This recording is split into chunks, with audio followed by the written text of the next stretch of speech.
ಶ್ರಾವಣ ಮಾಸದಲ್ಲಿ ಈ ಒಂದು ಗ್ರಹಣ ಬಂದಿದೆಯಲ್ಲ. ಸೊ ಒಂದು ಈ ಗ್ರಹಣ ಇರೋಂಥ ಸಂದರ್ಭದಲ್ಲಿ ಬಹಳಷ್ಟೊಂದು ರಾಶಿಗಳಿಗೆ ಕೆಡುಕಾಗುತ್ತೆ. ಒಂದಷ್ಟು ರಾಶಿಗಳಿಗೆ ಒಳ್ಳೆಯದಾಗುತ್ತೆ ಅಂತ ಹೇಳ್ತಾರಲ್ಲ. ಯಾವ ಯಾವ ರಾಶಿಗಳಿಗೆ ಇದರಿಂದ ತೊಂದರೆ ಇದೆ? ನೋಡಿ, ಯಾವಾಗಲೂ ಅಷ್ಟೇ ಗ್ರಹಣ ಯಾವ ನಕ್ಷತ್ರದಲ್ಲಿ ಸಂಭವಿಸ್ತಾ ಇದೆ, ಅದು ನಿತ್ಯ ನಕ್ಷತ್ರ ಹೇಗಿರುತ್ತೆ, ಸೊ ಅದು ಆ ನಕ್ಷತ್ರಕ್ಕೆ ಯಾವ ರಾಶಿ ಅನ್ವಯ ಆಗುತ್ತೆ, ಆ ಗ್ರಹಣ ಸಂಭವಿಸುವಂತಹ ರಾಶಿಯಿಂದ ಅಂದರೆ ಯಾರ್ದು ರಾಶಿ ಇರುತ್ತೆ ಅವ್ರ ರಾಶಿಯಿಂದ ಎಷ್ಟನೇ ಮನೆಗೆ ಗ್ರಹಣದ ಪ್ರಭಾವ ಇರುತ್ತೆ ಅನ್ನುವಂಥದ್ದು ಒಂದಷ್ಟು ಜ್ಯೋತಿಷ್ಯ ಶಾಸ್ತ್ರದಲ್ಲಿ ಲೆಕ್ಕಾಚಾರ ಇದೆ. ನೋಡಿ, 4ನೇ ಮನೆ ಮತ್ತು ಅದರ ಜೊತೆಗೆ ಆ, ಅಷ್ಟಮ ಸ್ಥಾನ ಅಂತ ಹೇಳ್ತೀವಿ. ಅಷ್ಟಮ ಸ್ಥಾನದಲ್ಲಿ ಇರುವಂಥವ್ರಿಗೂ ಪ್ರಾಬ್ಲಮ್ ಬರುವಂಥದ್ದು ಇರುತ್ತೆ. ಮತ್ತು ಆ ರಾಶಿಯಲ್ಲಿ ಯಾರಿಗೆ ಈ ಶತಭಿಷ ನಕ್ಷತ್ರ ಮತ್ತು ಕುಂಭ ರಾಶಿಯಲ್ಲಿ ಗ್ರಹಣ ಸಂಭವಿಸ್ತಾ ಇರುವಂಥದ್ದು. ಹಾಗಾಗಿ ರಾಶಿಯಲ್ಲಿ ಯಾರೆಲ್ಲ ಹುಟ್ಟಿರ್ತಾರೆ ಶತಭಿಷ ನಕ್ಷತ್ರ ಅವ್ರಿಗೂ ಈ ಗ್ರಹಣದ ಪ್ರಭಾವ, ಅದರ ತೀವ್ರತೆ ಪ್ರಭಾವ ಇರುವಂಥದ್ದು ಸಾಧ್ಯತೆ ಇರುತ್ತೆ.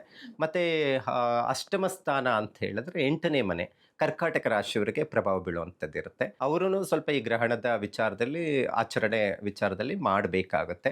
ಮತ್ತು 4ನೇ ಮನೆ ಅಂತ ಬಂದಾಗ ವೃಶ್ಚಿಕ ರಾಶಿ ಬರುತ್ತೆ. ಸೊ ಏನು ಪ್ರಭಾವ ಬೀಳಬಹುದು, ಈ ರಾಶಿಯವರಿಗೆ ಗ್ರಹಣದ ಪ್ರಭಾವ ಹೇಗಿರುತ್ತೆ, ಈ 4 ರಾಶಿಯವರ ವಿಚಾರದಲ್ಲಿ ಅಂತ ನಾವು ನೋಡೋಕೆ ಹೋದರೆ, ನಾವು 4ನೇ ಮನೆ ವೃಶ್ಚಿಕ ರಾಶಿ ಆಗಿರೋದ್ರಿಂದ ಈ ರಾಶಿಯಲ್ಲಿ ಎಲ್ಲರಿಗೂ ಸಹ ವೃಶ್ಚಿಕ ರಾಶಿಯಲ್ಲಿ ಚಂದ್ರ ನೀಚ ಸ್ಥಾನ ಆಗಿರುತ್ತೆ. ಯಾವಾಗ ನೀಚ ಸ್ಥಾನದಲ್ಲಿ ಇದ್ದಂತಹ ಜನನ ಕಾಲದಲ್ಲಿರುವಂತಹ ಕಾಂಬಿನೇಷನ್ಸ್ ಏನಿರುತ್ತೆ, ಈ ಗ್ರಹಣದ ಸಂದರ್ಭದಲ್ಲಿ ರಾಹುವಿನ ಜೊತೆ ಸಂಯೋಗ ಆಗಿ ಗ್ರಹಣಕ್ಕೀಡಾಗ್ತಾ ಇದೆ. ಸೊ ಅಂಥ ಸಂದರ್ಭದಲ್ಲಿ ಏನಾಗುತ್ತೆ, ಮಾನಸಿಕ ಒತ್ತಡಗಳಿಗೆ ಒಳಗಾಗುವಂಥದ್ದು. ಯಾಕಂತ ಹೇಳಿದ್ರೆ ಅತಿಯಾದಂಥ ಕೋಪ, ಬೇಗ ಭಾಳ ಜನ ಕೆಲವೊಂದು ಡಿಸ್ಟರ್ಬೆನ್ಸ್ ಆಗಿರುವಂಥ ವ್ಯಕ್ತಿಗಳು ನಾವು ನೋಡ್ತೀವಿ. ಮತ್ತು ಇದೇ ವೃಶ್ಚಿಕ ರಾಶಿಯವರು ಬಹಳ ಬಿಸ್ನೆಸ್ಸಲ್ಲಿದ್ದಾರೆ, ರಾಜಕೀಯದಲ್ಲಿದ್ದಾರೆ. ಸೊ ಒಂದಷ್ಟು ರಾಜಕೀಯದಲ್ಲಿ ಹೊಡೆತ ಬೀಳಬಹುದು, ಒಂದಷ್ಟು ಮಾನಸಿಕ ಒತ್ತಡಗಳ ಒಳಗಾಗುವಂಥ ಸಾಧ್ಯತೆ ಇರುತ್ತೆ. ಯಾವುದೇ ಬೇಗ ನಿರ್ಧಾರಗಳನ್ನು ತೆಗೆದುಕೊಳ್ಬಾರ್ದು ವೃಶ್ಚಿಕ ರಾಶಿಯವರು. ಏನಾದರೂ ದಿಢೀರ್ ನಿರ್ಧಾರಗಳನ್ನು ತಗೊಂಡಾಗ ಸಮಸ್ಯೆಗಳು ಎದುರಾಗುವಂಥ ಸಾಧ್ಯತೆಗಳು ಜಾಸ್ತಿ ಇರುತ್ತೆ. ಮತ್ತು ಈ ಲಗ್ನದಲ್ಲೇ ಏನು ಪ್ರಭಾವ ಆಗ್ತಾ ಇದೆ, ವೃಶ್ಚಿಕ ಲಗ್ನ ಅಥವಾ ವೃಶ್ಚಿಕ ರಾಶಿ ಅಂತ ಹೇಳಿದಾಗ ಒಂದಷ್ಟು ಬಿಸ್ನೆಸ್ ಹೂಡಿಕೆ ವಿಚಾರದಲ್ಲಿ ಸ್ವಲ್ಪ ಜಾಗೃತೆ ವಹಿಸಬೇಕಾಗುತ್ತೆ. ಇನ್ನು ಈಗ ಸಂಭವಿಸ್ತಾ ಇರುವಂಥದ್ದು ಕುಂಭರಾಶಿಯವರು ಬಹಳ ಮುಖ್ಯವಾಗಿ ಈ ಗ್ರಹಣದ ಶಾಂತಿ ಪೂಜೆಗಳನ್ನು ಮಾಡೋದು ಬಹಳ ಅಗತ್ಯ ಇದೆ. ಅಂದ್ರೆ ಈ 4 ರಾಶಿಗಳವರು ಶಾಂತಿ ಪೂಜೆಗಳನ್ನ ಮಾಡ್ಬೇಕಾ ಅಥವಾ ಬೇರೆ ಏನಾದ್ರೂ ಪೂಜೆಗಳನ್ನ ಮಾಡ್ಬೇಕಾ? ಜಪವನ್ನು ಮಾಡ್ಕೋಬಹುದು.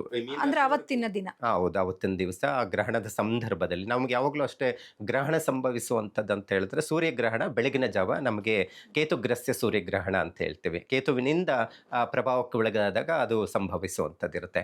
ಈ ಚಂದ್ರಗ್ರಹಣ ಯಾವಾಗೂ ರಾತ್ರಿ ಕಾಲ, ಆದರೆ ನಮ್ಮ ಭಾರತಕ್ಕೆ ಗೋಚರ ಇಲ್ಲ. ಆದ ಕಾರಣಕ್ಕೆ ಇದು ನಮಗೆ ಬೆಳಗ್ಗೆ ಬರ್ತಾ ಇದೆ. ಬೇರೆ ಬೇರೆ ದೇಶಗಳಲ್ಲಿ ನಾವು ನೋಡಬಹುದಾಗಿರುವಂಥದ್ದು ಅಂತ ಹೇಳಿದ್ರೆ ಅಮೇರಿಕದಲ್ಲಿ, ಉತ್ತರ ಅಮೇರಿಕ ಆಗಬಹುದು ಅಥವಾ ಏಷ್ಯಾ ಕೆಲವು ಖಂಡಗಳಲ್ಲಿ, ಅಮೇರಿಕಾದಲ್ಲಿ ಒಂದಷ್ಟು ಈಗ ನಮ್ಮ ದೇಶದಿಂದ ಅಮೇರಿಕದಲ್ಲಿ ಹೋಗಿ ಜೀವನ ಮಾಡ್ತಾ ಇದ್ದಾರೆ, ಕೆಲಸ ಮಾಡ್ತಾ ಇದ್ದಾರೆ. ಅಂಥವರು ಯಾರೆಲ್ಲ ಹಿಂದೂ ಸಂಪ್ರದಾಯವನ್ನು ಆಚರಣೆ ಮಾಡ್ತಾರೆ, ಆ ಗ್ರಹಣ ಆಚರಣೆ ಮಾಡಲೇಬೇಕು ಅಂತ ಶಾಸ್ತ್ರದಲ್ಲಿ ಹೇಳುತ್ತೆ. ಸೊ ಹಾಗಾಗಿ ನಮ್ಮ ಭಾರತದಲ್ಲಿ ನಾವು ಗೋಚಾರಕ್ಕಿಲ್ಲ ಅಂದರೆ ಸೂತಕ ಇಲ್ಲ. ಆದರೆ ಆ ಗ್ರಹಣ ಆಗುವಂಥ ಸಂದರ್ಭದಲ್ಲಿ ಕೆಲವು ರಾಶಿಗಳ ಮೇಲೆ ಪರಿಣಾಮ ಬೀಳುವಂಥದ್ದು ಇರುತ್ತೆ. ಈಗ ಸಾಮಾನ್ಯವಾಗಿ ಈಗಾಗಲೇ ಜನ್ಮ ಶನಿಯಾಗಿ ಮೀನ ರಾಶಿಯವರೆಗೆ 7.5 ನಡೀತಾ ಇದೆ. ಇವ್ರಿಗೇನಾಗುತ್ತೆ 7.5 ಅಂತ ಹೇಳಿದಾಗ 12ನೇ ಮನೆ ಆಗುತ್ತೆ.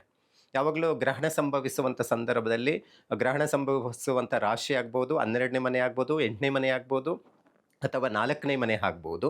ಈ ಗ್ರಹಣದ ಪ್ರಭಾವ ಅತಿಯಾಗಿ ತೀವ್ರತೆ ಜಾಸ್ತಿ ಇರುತ್ತೆ. ಹಾಗಾಗಿ ಈ 4 ರಾಶಿಯವರು ಬಹಳ ಎಚ್ಚರಿಕೆ ವಹಿಸಬೇಕಾಗುವಂಥದ್ದು ಇರುತ್ತೆ.